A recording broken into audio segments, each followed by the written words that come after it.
Welcome back, everybody. Welcome back to Beyond the Gray Media, back from the dead. Am I right? Back from the dead. This is Josh here, checking in on you out there in YouTube land. YouTube, happy Friday to you and yours. Happy weekend coming up. Happy Saturday Eve. You can just smell it. You can taste it. Friday nights are the best, and it's been a minute since I've been back here with you, and I am so excited. There's a lot of things going on. There is a lot of new releases. There's a lot of physical media. There's things I missed out on, things that are sold out, things that are being released. There's a lot of things cooking in the horror landscape, and there's things that were released on Netflix that we just have to talk about. We just do.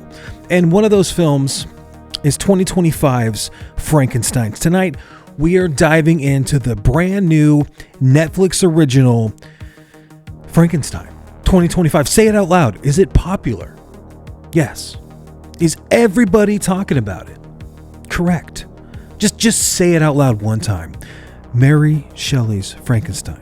Frankenstein 2025. It's weird to say. It's weird to think about, but luckily in this year of our Lord of 2025, we are blessed to have someone like a Guillermo del Toro who has decided to take on this little project and give it the dignity, give it the care that this story really truly deserves. And I think that Del Toro's Frankenstein is a film that seriously captivated me from the very first frame, and I was absolutely devastated. I'm going to be real. I'm going to try to keep it completely truthful here. I'm going to give you what I loved about this film. I'm going to give you what I hated about this film, and I'm going to kind of tell you, where I ultimately stand with this, because Frankenstein is my favorite Universal monster. He just is. I think that Frankenstein is absolutely one of the most tragic characters. Victor Frankenstein is such an amazing story, man. And his monster, his creation, I just love it, man. I've always been captivated by it. I'm a huge Frankenstein fan. I should say that first, okay? And obviously, the original black and white Boris Karloff. That is my Frankenstein. That's what I think of when I think of Frankenstein. He's over there in the corner on my, I've had a Frankenstein thing for a long time. I've just always thought there's something about man, monster being sewn together, and just like how brutal people can be. And it's just such an amazing novel too. I just love it. I can't talk about Frankenstein enough. And when I think about when I want to watch Frankenstein, I don't watch Frankenstein. I love Mary Shelley's, the Kenneth Branagh, the Robert De Niro Frankenstein. That's kind of like my preferred look, I think, when I think about Frankenstein. That sewn together kind of patchwork, nasty, but still kind of romantic Frankenstein. That's what I think about. It just really is. And so when I started thinking about the 2025 version, I had seen no trailers. I just knew that in the hands of Del Toro, we were probably going to be in for a pretty good ride. Luckily for us as horror fans, he takes care of people that love monsters, of people that love creature features, of people that are just fans of the horror genre, and he gives majesty and scope, and he has this amount of gothic detail and romance, and just his vision, it's just unparalleled, man. And I think either get it or you don't. And you don't have to love all of his films. I've always found something that I like with pretty much all of them. So I am that guy. But this is a gothic romance from 2025. The scope, the tone, the music, the camera work, pretty much everything for the first 90 minutes or so. Hook, line, sinker. I was in. I was 100% in. Something as simple as rain falling on an umbrella with that black umbrella, just the way that he films this thing, it just transformed it into a work of art. Everything about this film was working for me. We're treated to haunting visuals of carriages and gallows and reanimated flesh, striking paintings that echo the theme of Memento Mori.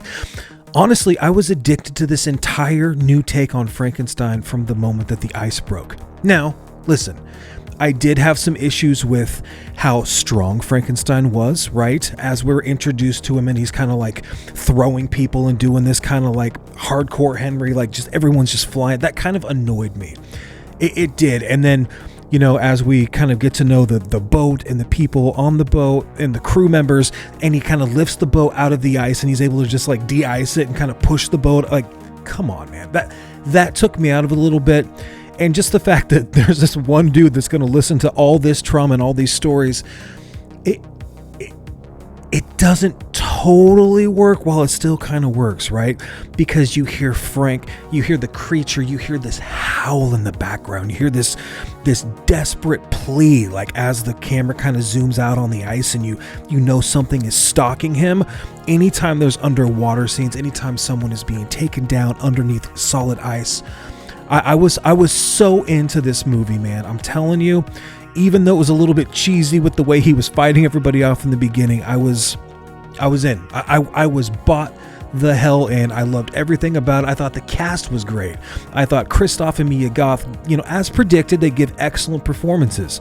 I do wish they had a little bit more room to breathe in this new version, a little more room to explore, but that's whatever. And then let's talk about room to explore with the score, right? It's incredible, man. This film sounds so good on Dolby Atmos. Like, it sounds so good. Like, it just completely encapsulated my entire living room, and I was in this movie for like 2.5 hours for the most part. I was digging everything about it. It was incredible, enhancing the atmosphere, bringing this sense of purpose this music did. It brought this sense of depth. It was just this massive overall vision and care that always comes with a Del Toro film, and that's what I loved about it. The lighting, the attention to detail, everything was fantastic, making it feel like we're literally watching pages from Mary Shelley's novel come to life. Costumes, usually more accessories for me with characters. When I'm gonna write a review for YouTube, I never talk about costumes, right? But they were important in this film. They burst with life. They're alongside these sprawling sets, the towering structure, the actual tower in this film, dude.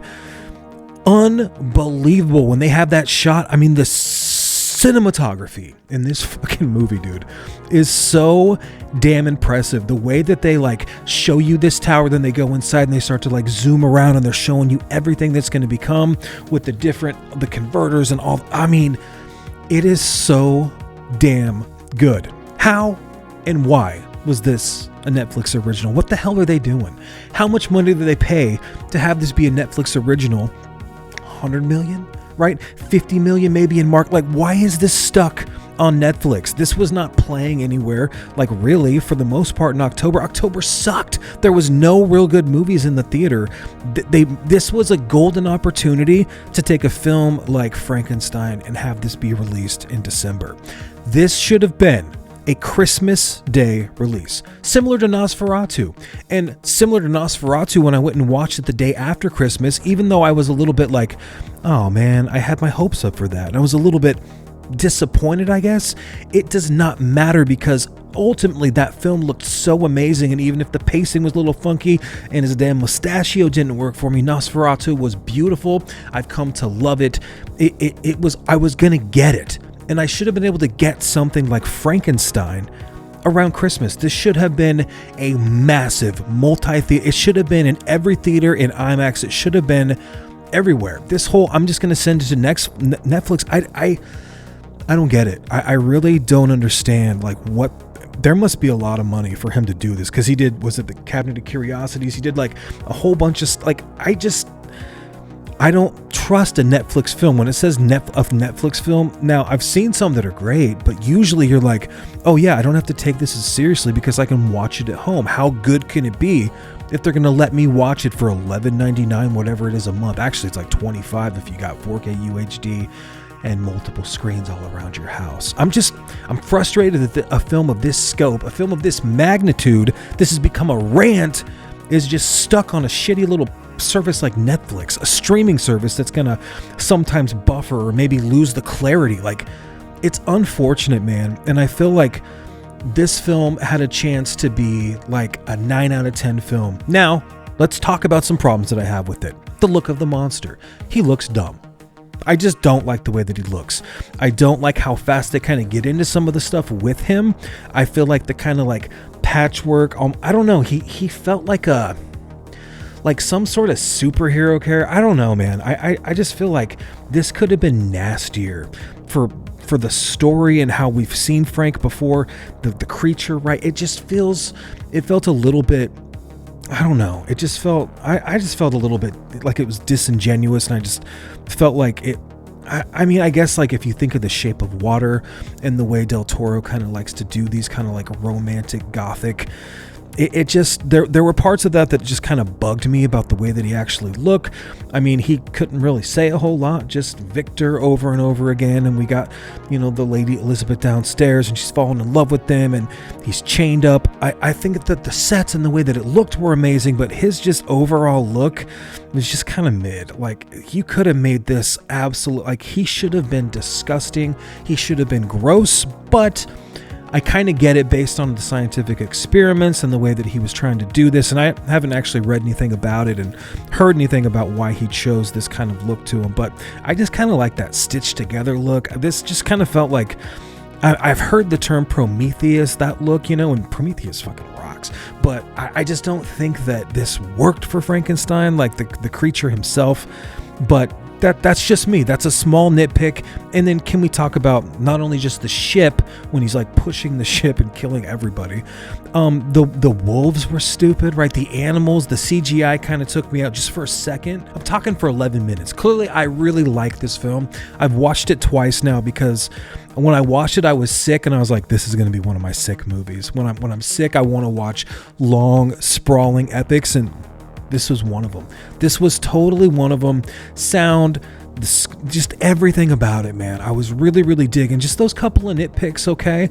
The film handles the body with a deft touch. The explanation of the limbic system, the care for the dead, it's all executed brilliantly. Watching as they lower the bodies into casts and sealing off their remains with those kind of like those tomb, like that shit was so cool, man. Seeing the fear in Victor's eyes as he hears his monster's anguish scream. That's what true artistry looks like, man. Forget Tim Burton. Del Toro honors the classic monster with his vision. He just really does. For fans of gothic storytelling, classic hammer horror, elegance, nudity, bloodshed, and just a touch, just a scotch of destiny, Frankenstein 2025 is going to be a must-see. This is a brilliant reimagining that just lets you know that, like, hey, as a horror fan, it's okay to have things that are nice. It's okay to have things that are a little bit classy. It's okay to have things that are a little bit elegant. It's nice to kind of see things done with just a level of detail and taking one of your favorite stories and just really giving it the chef's kiss and saying, hey, I got you, man. We're going to take care of you. And speaking of that, if you're new here, like, comment, hit that bell for more notifications, and then let me know, were you a fan of this film? What's your favorite Frankenstein, really? Because I think that you cannot do anything wrong with that original black and white. Is that the 33?